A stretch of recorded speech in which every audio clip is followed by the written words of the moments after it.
오늘 우리에게 주신 하나님 말씀은 역대상 14장 8절에서 12절입니다. 역대상 14장 8절에서 12절까지 말씀 같이 읽겠습니다. 시작.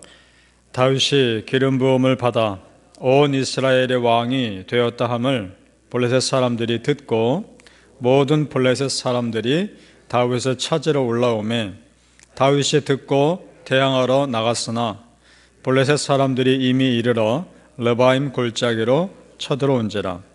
다윗이 하나님께 물어 이르되 내가 블레셋 사람들을 치러 올라가리이까 주께서 그들을 내 손에 넘기시겠나이까 하니 여호와께서 그에게 이르시되 올라가라 내가 그들을 네 손에 넘기리라 하신지라. 이에 무리가 바알브라심으로 올라갔더니 다윗이 거기서 그들을 치고 다윗이 이르되 하나님이 물을 쪼갰같이 내 손으로 내 대적을 흩으셨다 하므로 그곳 이름을 바알브라심이라 부르니라. 블레셋 사람이 그들의 우상을 그곳에 버렸으므로 다윗이 명령하여 불에 살으니라. 아멘. 오늘 새벽에 예비하신 하나님의 은혜가 우리 성도님들께 함께 하시기를 예수님의 이름으로 축복합니다. 아멘. 자, 이스라엘의 주변 이방 족속이 참 많은데 그 중에 참으로 오랜 기간 이스라엘을 괴롭혀온 족속이 있습니다. 블레셋입니다. 사울 왕 때도 참 많은 공격으로 이스라엘을 괴롭혔고 또 실제적으로 블레셋과의 전쟁에서 사울 왕이 죽기도 합니다. 그만큼 많은 고통을 준 족속입니다. 자, 그런데 이제 상황이 바뀌었습니다. 블레셋 거인 장군 골리앗을 죽인 다윗이 이스라엘 왕이 된 겁니다. 그럼 앞으로 블레셋과 이스라엘 사이의 미래가 어떻게 될지 우리는 충분히 짐작할 수 있습니다. 결과적으로 다윗이 왕이 된 이후에 블레셋은 더 이상 이스라엘을 괴롭히지 못합니다. 오늘은 그 블레셋을 완전히 제압하기까지 초기의 역사를 기록하고 있는 겁니다. 다윗이 이스라엘 전체의 왕이 되었다는 소식을 듣고 블레셋이 쳐들어옵니다. 원래 새로운 리더십이 세워지면 안정이 되기까지 기간이 좀 필요합니다. 그 빈틈을 놓치지 않는 겁니다. 그 불안한 기간을 놓치지 않고 쳐들어옵니다. 다윗이 왕이 돼서 견고한 위치를 차지하기 전까지 빨리 공격해서 힘을 빼려는 계획이겠죠. 블레셋 입장에서는 당연한 겁니다. 자, 그런데 여러분, 이것을 우리가 영적으로 보자는 겁니다. 성경에 기록된 모든 사건들은 다 영적인 의미가 있는데 이것이 우리에게 주는 영적인 메시지가 뭘까를 보자는 겁니다. 다윗 이전의 사울왕 때도, 사울왕 이전의 사사들이 이스라엘 백성들을 다스릴 때도 블레셋은 너무도 끈질기게 이스라엘을 괴롭혔습니다. 여러분, 이것은 정확히 사단이 하나님 믿는 사람들을 괴롭히는 것과 똑같은 패턴입니다. 잘 보십시오. 블레셋이 이스라엘 백성들을 괴롭히는 그 악한 성향은 절대 안 변합니다. 사울이 왕이 된 뒤에도, 다윗이 왕이 된 뒤에도, 사사시대에도 끊임없이 그들은 이스라엘 백성들을 괴롭혔습니다. 이만큼 괴롭혔으면 멈추겠지 하는 생각은 아니란 생각입니다. 우리 믿는 자들을 어떻게든지 무너뜨리려는 어둠의 영들은 절대 우리의 사정 봐주지 않습니다. 계속해서 공격할 겁니다. 빈틈이 보이면 오히려 더 공격할 겁니다. 바로 이것이 우리가 깨어있어야 할 이유인 줄 믿습니다. 무슨 말이냐? 전에도 말씀드렸습니다. 어둠의 영들과는 타협하는 것이 아닙니다. 어둠의 영들은 싸워야 합니다. 예수의 이름으로 대적하고 쫓아내야 합니다. 그리고 내가 어둠의 영들에게 빈틈을 줄 만한 것들이 있으면 절대적으로 끊어야 합니다. 빈틈을 주지 마셔야 합니다. 교회들에 속해 있는 그 큰 총회를 교단이라고 합니다. 교단의 동성애를 주장하며 인정하는 교단들이 하나둘씩 늘어나고 있습니다. 앞으로 더 늘어날 겁니다. 거기에 아직도 한인교회들이 남아 있습니다. 한인교회들이 남아 있으면서 이런 말을 합니다. 우리가 남아서 이 교단을 변화시키려고 할 거다.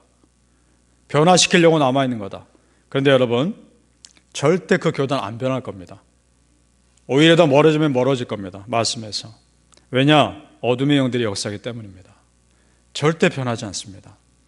정말 그 교회들이 믿음을 지키길 원한다면 하루라도 빨리 그 교단에서 나와야 합니다. 그게 맞는 겁니다. 우리 성도님들 이 시대에 정말 깨어 있으시기를 소망합니다. 오늘 다윗은 블레셋과 절대 타협하지 않습니다. 주저없이 싸웁니다. 8절 다시 보시죠. 제가 읽겠습니다.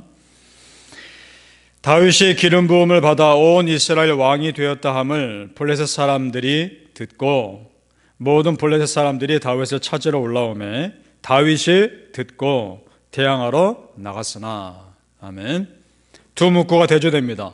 블레셋 사람들이 듣고 다윗을 치러 올라옵니다. 다윗이 그것을 듣고 대항하러 나갑니다. 그 문구가 의도적으로 대조되고 있는 겁니다.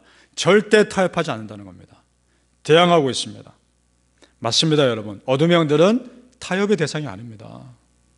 시간 지나면 좋아지겠지, 공격을 멈추겠지, 그럴 수 있는 대상들이 아닙니다. 그런 존재들이 아닙니다. 맞서 싸우고 대적해야 합니다. 여기서 어떻게 싸우느냐가 중요합니다. 어떻게 싸울까요? 기도로 싸우는 겁니다. 그 대표적인 모델이 되는 사람이 바로 다윗입니다. 다윗 역시 기도하는 사람입니다. 10절 말씀 같이 읽겠습니다. 시작. 다윗이 하나님께 물어 이르되 내가 블레셋 사람들을 치러 올라가리이까 주께서 그들을 내 손에 넘기시겠나이까 하니 여호와께서 그에게 이르시되 올라가라 내가 그들을 네 손에 넘기리라 하신지라. 아멘.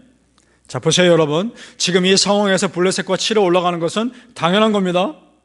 그런데 지금 당연한 것도 다윗은 한 번 더 기도하고 있다는 겁니다. 당연한 것인데도 한 번 더 기도하면서 하나님께 확인받고 있다는 겁니다. 이것이 기도의 사람입니다. 이 사람 어떻게 안 도와줍니까? 하나님 당연히 도와주십니다. 오늘 사건이 우리에게 주는 메시지가 있습니다. 그것은 뭐냐? 우리의 믿음을 지킨 일이 결코 편안한 상황만 있는 것이 아니라는 겁니다. 무슨 말이냐? 믿음을 지키기 위해서, 내 믿음 지키기 위해서, 이 믿음의 공동체를 지키기 위해서 불편한 상황 감당해야 할 때가 있다는 겁니다. 보이는 사람들의 싸움이 아니라는 겁니다. 그들 뒤에 역사하는 어둠의 영들의 역사하는 것이 눈에 보이기 때문입니다. 불편하더라도 감당해야 되는 겁니다. 어둠의 영들의 역사니까. 말 그대로 영적 전쟁입니다. 기도로 싸우는 겁니다. 기도로 싸우면 믿음의 사람이 이깁니다. 믿습니까?